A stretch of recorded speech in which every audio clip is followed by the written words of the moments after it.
After the popularity of Motherhood Uncensored, I felt inspired to create a Marriage Uncensored episode. And even though I'm titling it Marriage, it can be Relationship Uncensored. So if you're in a relationship that's working well, listen up, because I'm sure you can learn some from my experience.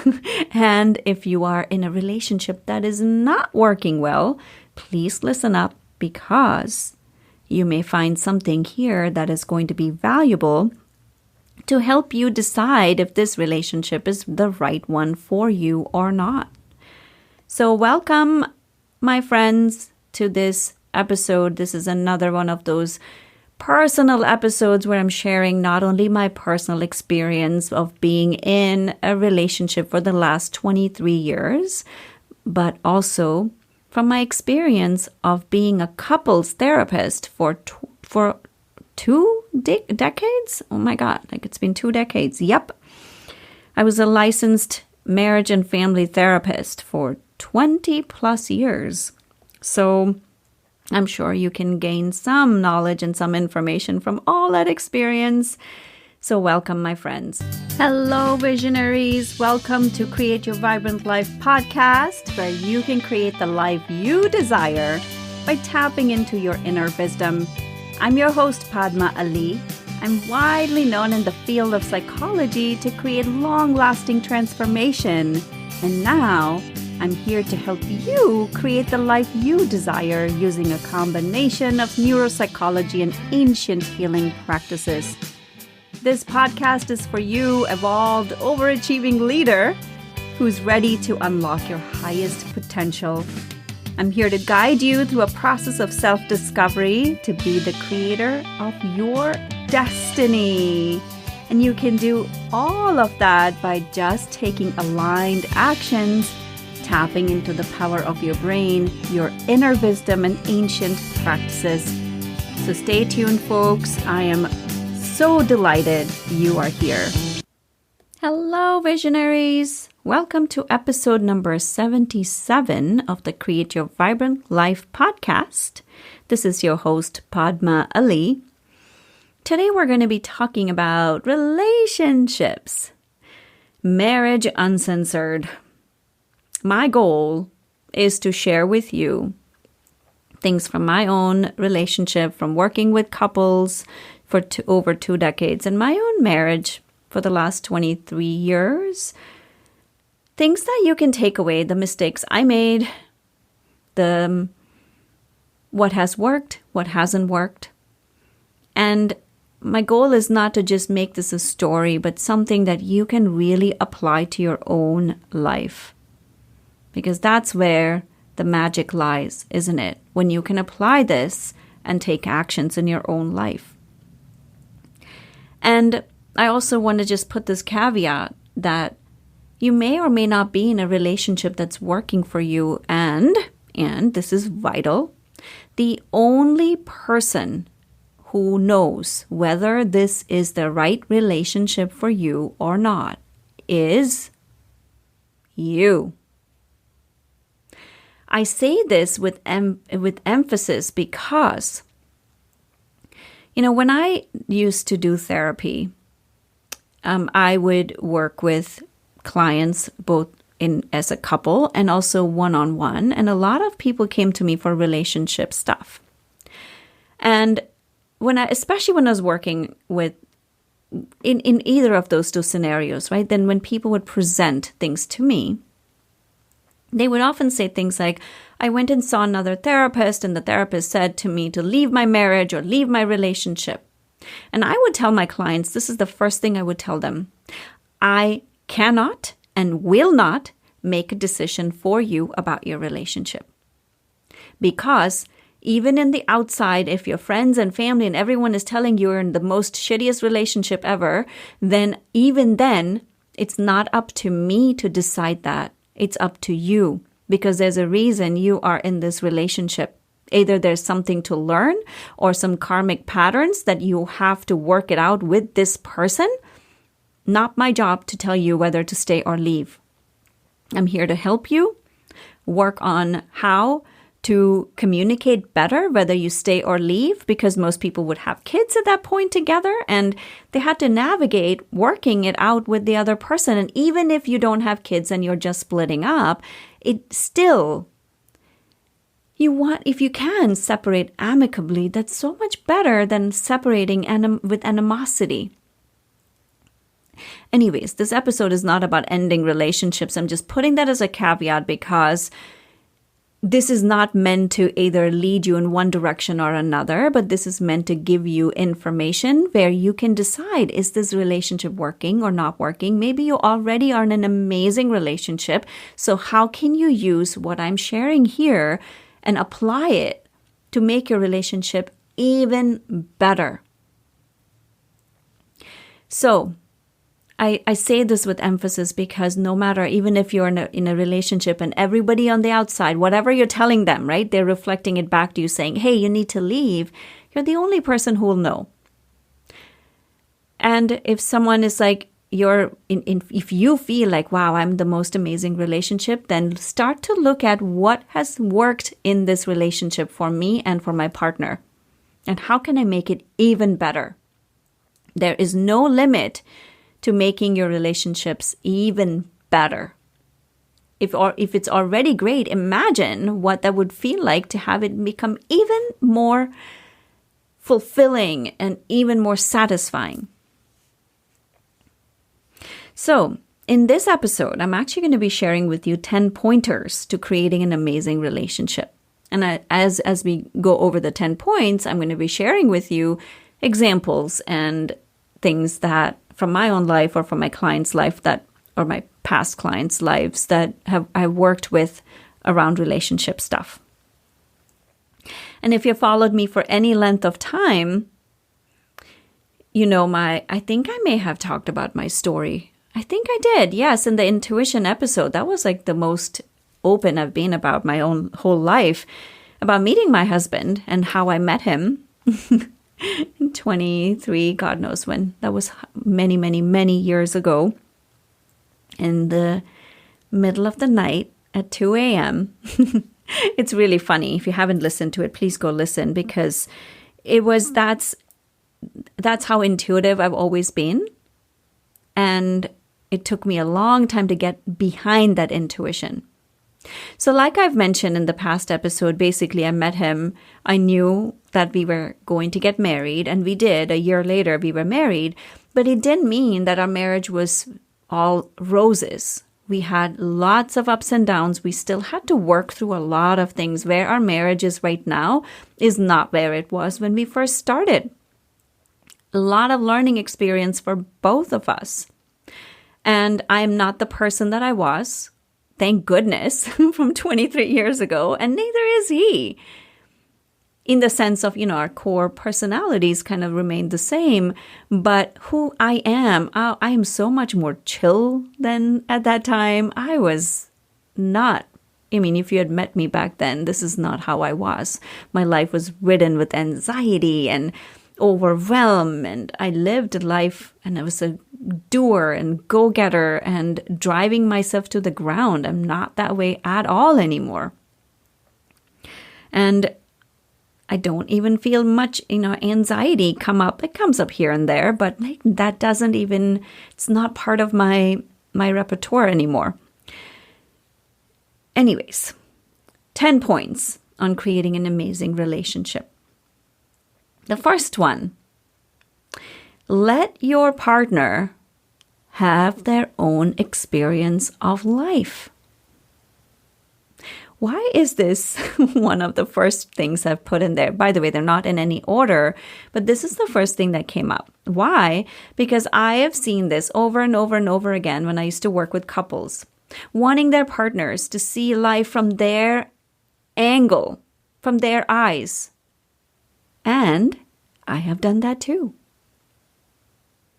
I can say, and recently, I think even in the Uncensored parenting episode that I did, I shared with you one of my biggest blind spots was wanting my partner, my husband, to parent the way I parent. I'm not letting him have his experience of being a parent the way he wants to be, right? It's a big blind spot for a lot of people. We get attracted to our partners based on, it's usually, if you notice in your own life, you get attracted because your partner is very different than you. And then very soon you're trying your best to make them as same as you. What's the point? Oh my God, if I had to clone myself and live with myself, oh, geez, that would not be a very happy sight. It would not be. There would be so much conflicts. Oh, goodness. So, number one, let your partner have their own experience of life. This is the key to having a thriving relationship, whether it's with your children, whether it's with your partner, whether it's with anybody else. Let them have their own experience. Just because you have a particular experience doesn't mean the world has to have that same experience of whatever that is. Just be you and let them do them. Just be you. So that is the number one. The second one to creating an amazing relationship is letting go of control. So let me ask you this. Are you controlling in your relationship? I'm pausing. You might either be like, no, which means you are. Or maybe you say yes, which means you are. Or maybe you're like, maybe, which means you are. Why am I saying this? I'm joking with you, but you're probably controlling. Because we all are. As humans, we tend to want to be in control. And for a lot of people, it's a blind spot. I know I can be very controlling in how I want things to be done or how I want things not to be done. I can be pretty controlling. And it's a blind spot, and if you don't look at it, it can completely ruin a relationship. So I invite you to look at how and where do you try to control. And you may already realize that the control comes from fear. Fear often drives control. So start to look at where in your life, in your relationship, are you controlling? Like in my own life, my husband is more of the kind, he just leaves things around. That's just how he does things. And I like things very neat and organized. It just keeps my brain organized in a particular way. That's just a preference. And I used to get very controlling of like how he leaves, what he leaves, where, and get annoyed and frustrated and irritated and get into yelling matches about why are you leaving things? How many times do I have to ask you? I am sure you all can relate. There's always one person in the relationship who likes things a particular way and who the other person probably does not. It's just how we tend to find the opposites attract. And I've had to really let that go, because what's more important to me? Having a good relationship, or pounce on him the moment he walks inside the house saying, why are you leaving your shoes there? Like, really? Is that important? And you know what? Yes, it is important to me, but in that moment, is that important? Or is it more important to just greet and say, hi, I'm so happy you're home? Like, what is more important? It's something I've had to work on, by the way. It doesn't come naturally to me because I like things the way I like things. I've had to work on that.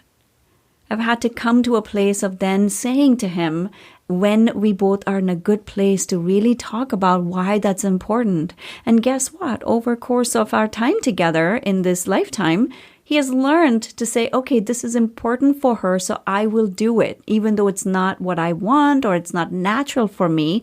When I have asked him in a more pleasant and easy and not like, you are doing this wrong kind of way, he's much more receptive. And that's my invitation to you, because when you're wanting to control, it comes from fear. And for me, it really messes with my brain about I can't think straight when things are lying everywhere.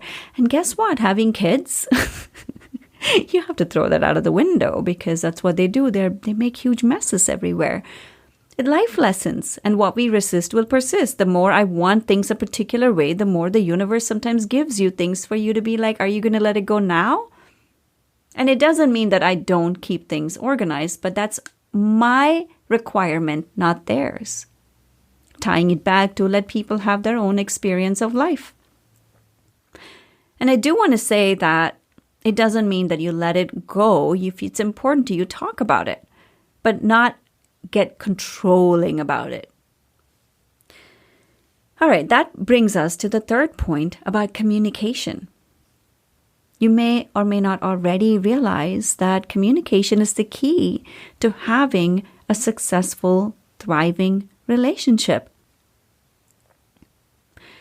And doing exactly what I said not to do is what's going to ruin communication, which is like the moment someone walks in and start yelling at them about why do you leave this here and why can't you ever listen to what's important to me? Don't do that because that doesn't work. That's not communication. That's a complete breakdown in communication. I'm feeling very playful today. So anyways, my invitation to you is to really look at communication from two places when it comes to partnerships. Go back to your childhood and think about how your parents communicated with each other and with you. That will set the tone for how you're communicating today. Because it's something we learn. We learn how to communicate. In your house, if there was a lot of yelling, you probably learned to get angry and yell. Or shut down. People do one of those three things. Watch how your parents responded or reacted to each other and to you. There are lots of books on communication. Lots of books. There's an amazing book called Nonviolent Communication. I highly recommend that you read that. It's very good. And there's also Dr. John Gottman. I think the title of the book that he wrote was 7 Principles of Successful Marriage or something like that. Just look up Dr. John Gottman. It's very much rooted in what is that? Oh my God, research and is it right brain or left brain? I can never get those two straight. The one that is very logical, analytical. It really applies to a lot of the men in the couple I used to work with because they were so logical and they needed something concrete to dip their hands in. There's another book. This is for the other side of the brain, which is more the intuitive side of the brain. It is called Getting the Love You Want by Harville Hendrix. I hope I'm saying the name correctly. It's Hendrix. Getting the Love You Want. So appealing to both sides of the brain, the logical brain as well as the intuitive brain. So communication is vital. Without communication, everything breaks down. Communication also means having the courage to say, this is what I want. Not from a place of controlling, not from a place of wanting to change your partner, but from a place of, this is what I want. This is important to me. How can we work with this? Why is that important? I can tell you some personal experiences in my life. If you have not already guessed, I can be very, what's the word? I used to, not anymore. I've changed that quite a bit about myself. In my relationship with my husband, I can be, for lack of a better word, I'm going to use this, a bulldozer.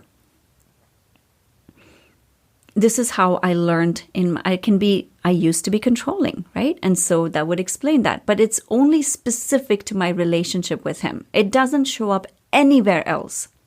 It did show up with my parents, but it doesn't show up anywhere else. And if you look at your own life, you will see pockets of certain things that you only do with your partner because there's a certain level of safety. And Harville Hendrix, in his book, Getting the Love You Want, talks a lot about that, about how we repeat patterns from our childhood, especially needs that were not being met. And I learned to bulldoze. This is how I learned how to get my needs met. So, of course, I do that in my partnership, right? It shows up nowhere else. How is that even possible? It is. Look at your own life. You'll see patterns of that. So, when I have learned, and my husband does not respond well to that, no one would. Who wants to be bulldozed in life, right? Like, get my way or highway. It doesn't work. So I have learned. So here's the thing. So in our early years, because of that trend, he learned to get defensive with me early on. Because I set it up that way, right? Because it was my way or no way. And so he learned to be defensive with me. So I've had to undo a lot of those things with him, which meant now when I have to bring something up, like, the recent move that I've been talking about, I've had to tell him I'm not attached to the outcome. And I mean it. If I want something and he's not fully on board yet, I will say something like, I am not attached to the outcome. I'm bringing it to you because I want to talk about this. So that automatically brings his defenses down, right? And so he's more receptive, and then we can actually have a conversation about it rather than feeling like it's my way or his way or no way. So communication is really vital, but communication starts first with you. You need to have awareness about how you communicate. See, for me, I had to know that, I do the bulldozing thing in my relationship. I had to bring awareness to that, because without that knowledge, I'm going to be like, he doesn't listen to me, right? That's not true. Where's my part in this? So my invitation to you with the communication is first to go inwards, which is why I was saying, go back to your childhood, watch how your parents interacted, because that will give you cues about how are you communicating. How are you communicating in a way that is breaking down the communication? I'm clapping. Because that is what communication is. You cannot clap with one hand, can you? Communication is a two-way street. You need to. Both of you are contributing to it.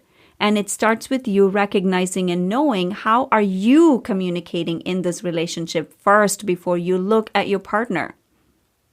You know that when you point your finger, the 3 fingers pointing back at you, that is it. In communication, it's like, first look at yourself. Look at what are you doing. I'm harping on it because this thing often would go by my clients when I would work with couples. They would just ignore this part. They would be like, he did this, she did this. I'm like, stop. I'm not a referee. I'm not here to be a referee. I'm here to see what are you bringing to the relationship. And that's my invitation to you. What are you bringing to the relationship? All right, number 4. Oh, this is a good one. Are you giving to get? If you have listened to one of my previous episodes, I don't remember the number. It's all about the law of reciprocity, INI. Are you giving to give or are you giving to get? If you're giving to get, guess what? That will not work in a relationship. I see that a lot. I used to see that a lot with my couples, right? There was an unconsciously, not even consciously, giving to get. Oh, if I do this, I'll get love. If I do this, there was always something that there was expectation. So, are you giving to give or are you giving to get?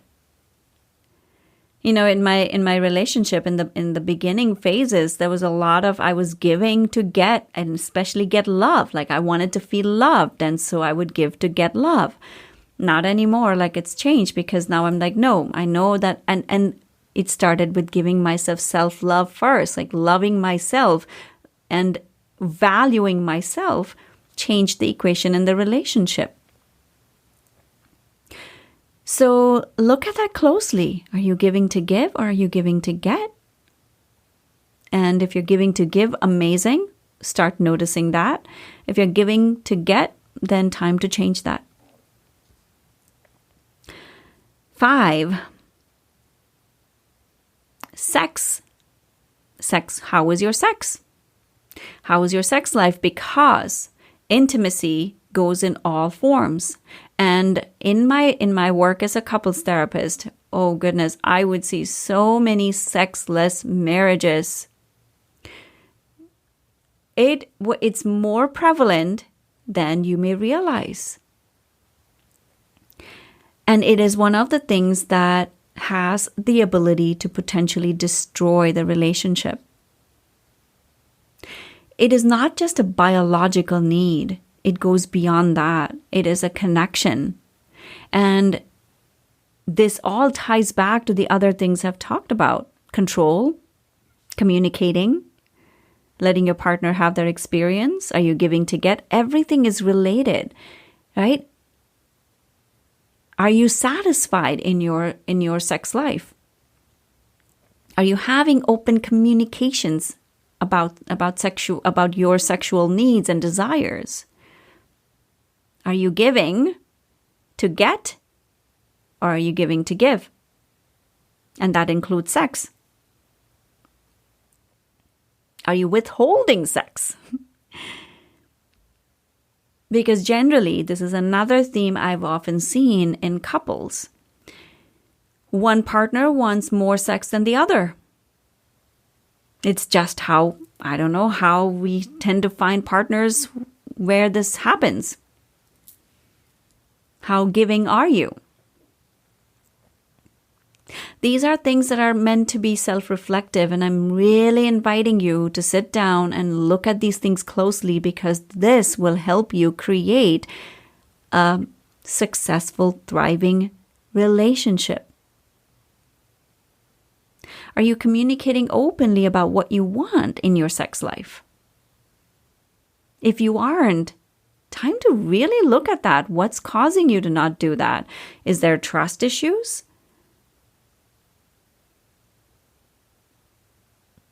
I'm pausing again, because these are deep topics. You have to look at them. All right. Number 6. Being a couple first before being a parent. This is so vital. Somebody I had talked to a long time ago. This was a long time ago. Someone, I can't even remember who it was. But they said to me, I think it was a client. What she said to me was, after we had kids, our eyes went down towards the kids and not at each other anymore. And that caused the destruction of our marriage. She had come to me, I think, for help around, she was getting divorced or something, and she was talking about what happened. And I thought that was so profound. It really stayed with me. Because that's what happens, right? Before you have kids, your eyes are on each other. There is so much more time. There's so much more room to explore your relationship and life and having experiences. And then you have kids. They take your life by storm. Raising kids is one of the hardest and the most rewarding things I've ever done. And it has done amazing things for my relationship with my husband. As a partnership, we get to raise these amazing beings together. And we have find so much joy in watching their antics and their personalities develop. And it's so fun to see reflections. My son looks exactly like my husband right now. He looks like a carbon copy, like a mini him. And it's fascinating. It's amazing to see these things. And it takes a toll on the marriage. It totally takes a toll on the marriage, especially in a marriage. Again, like I said, we tend to find partners who are kind of opposite to us, right? in a partnership, oftentimes one person wants more intimacy, more connection. I'm not talking about just sexual intimacy. I'm talking about just connection, intimacy than the other partner. And when you have kids, your eyes are just totally focused on them because they demand so much, they want so much, which is exactly how it needs to be. But my invitation to you is put yourself as a couple first. Find time to go on date nights pretty much every week. If you can do that because with that connection, you can build your family to a much higher level. One of my biggest fears before we had kids was like, my time with my husband would be gone. And guess what? It has gone quite a bit. And in the episode on children, on parenting, I talked about this, like how much we discovered each other in those 10 days that they were gone. Like, wow, this was the person I actually married and I fell in love with that kind of disappeared when the kids came into our life. And I wouldn't want it any other way. I love my kids and I'm so grateful that they're here. But it's also shown me that we have to invest in our relationship. So we do this, we have always scheduled date evenings, date days, date nights, like at least once a week. We have that standing time with each other, most weeks, unless something comes up. But most of the time, it's a commitment. Like this is some time that we have, whether we go out or don't go out, or it's after the kids go to bed, doesn't matter. There's a designated time for each other, and that's it. There's no distractions. We spend that time together. Sometimes we just have fun and watch a movie together. It doesn't matter, but it's a designated time to connect. So be a couple first before being a parent, because it takes a toll. All right, number 7. How aligned are you when it comes to all aspects of your life, whether it's finances, spirituality, parenting, intimacy? How aligned are you? Because that alignment will determine whether you are connecting on all these fronts or not. And again, that ties back to communicating. Once a year, my husband and I sit down and we go over all of these different categories of life stuff, right? Whether it's finances, spirituality, whether it's parenting, whether it is just our relationship, all of these different buckets, career, our own careers, and then personal, like our own individual careers, and then what we're doing together as a couple in terms of the finances and whatever stuff we do, right? Like to evaluate how is it going? Where do we want it to go? Are we on track with it? Because it's a constantly looking at how can you evolve and grow to a higher level of existence? Because we're always wanting to grow as humans. This is why we are here. We're always evolving.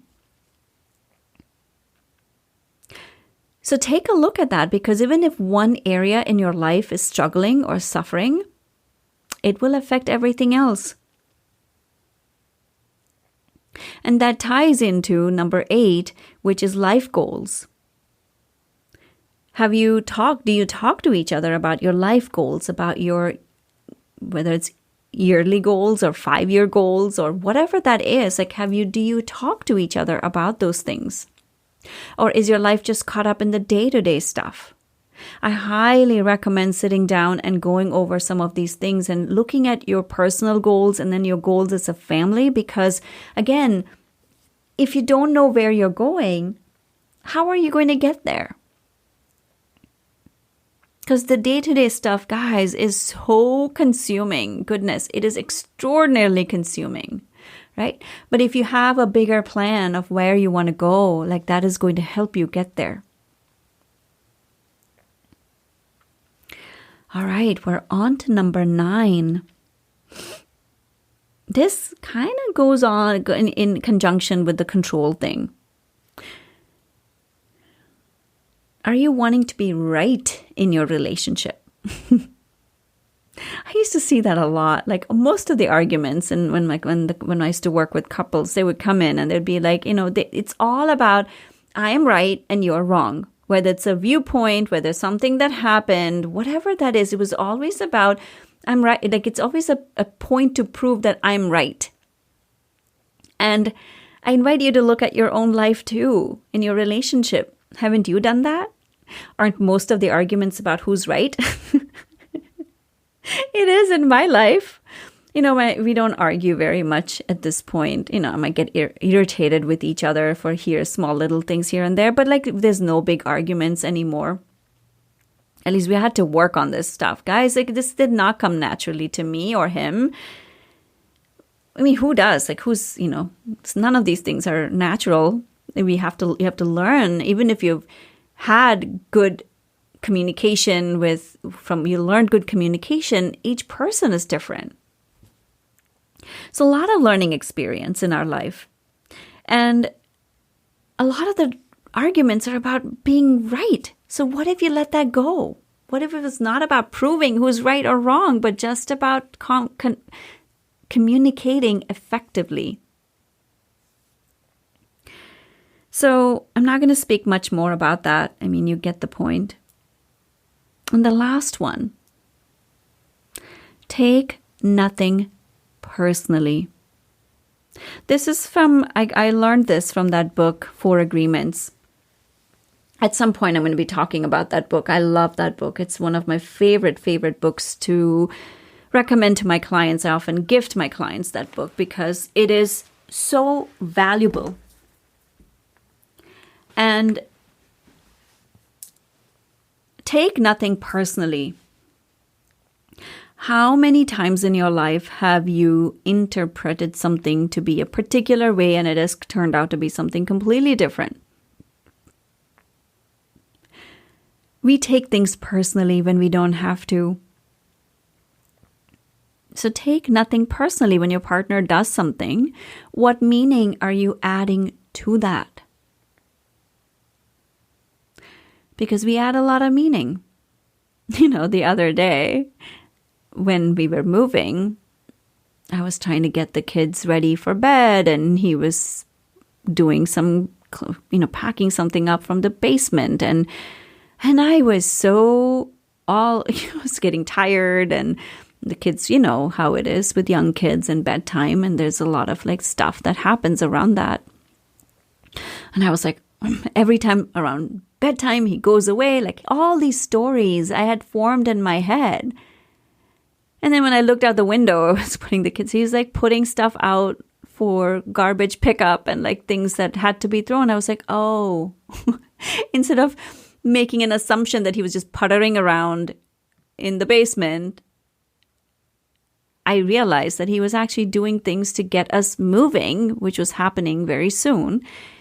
So the reason I'm sharing that's a silly example, but we make assumptions. We make meanings out of things, and then we act on those meaning. We act on those interpretations. So if you took nothing personally, if your partner said they would come home at a particular time and then they don't show up at that time, what meaning are you adding to that? A lot of times when I would work with couples, they would be like, he always does that. She always does that. Do they? Always? Really? Right? And so start to look at those things. So if you don't take anything personally, how would your relationship be? All right. So tell me, what were some of your biggest takeaways from this episode? What resonated for you? Relationships are hard work. I'm using the word hard work deliberately. It is. You put 2 people together in the same room, they're going to have differences of opinions. Hey, my dog and I used to have difference of opinions. He didn't want to go for a walk sometimes, and I had to force him to go, right? We put 2 people in the same room, 2 beings in the same room. You're putting 2 different people in there.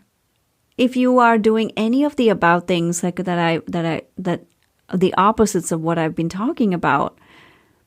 Do you want to live with you? Do you think you'll be very happy with someone exactly like you? Maybe you will. But I know if I had to live with myself all the time, like, it would drive me crazy. There's a reason I chose my partner for who he is. And it took work. Today, what we have 23 years later, and it's still evolving, it's still working, it's still like things we have to put effort in. It's still things that we are constantly refining and tuning and growing together. But it took work to get to this place. It took a lot of work. Are you willing to put in the work? It's a question only you can answer. Are you in the right relationship? Only you can answer. We went through a phase like over long before we even had kids where we separated. We were like, we're done. We don't think this is working. But that was the best time for us to self-reflect and work on ourselves, because through that time, we grew as our own individual people. And then when we came back together, our relationship was so much better. So everything that has gone up and down in our life has contributed to where we are today. But I knew, right? I knew that this was the person I wanted to be with. So I was willing to do the work. So you have to ask yourself, are you willing to do the work? Is this the right person to do the work with? All right. This is a long episode. I think at this point I'll probably just be repeating myself. So I am going to end this. I would love to hear from you. Please share this with your friends and family and DM me on Instagram. That's where you'll find me hanging out. You'll get a glimpse of my life there and all the things that go on.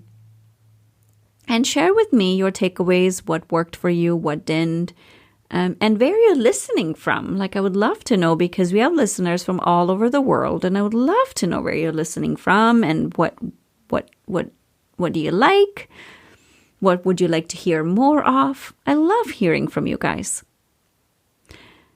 All right, visionaries, I will connect with you in the next episode. So much love to you all. Thank you so much for listening. I have a request for you. If you found value, chances are that your friends and family will too. So if you can leave a positive review on iTunes, it will help reach so many more people. And if you have any topics or questions you would like me to feature, please send them to support@padmaali.com. And lastly, please share your takeaways and breakthroughs with me on Instagram @Padma Ali. Thank you so much for tuning in.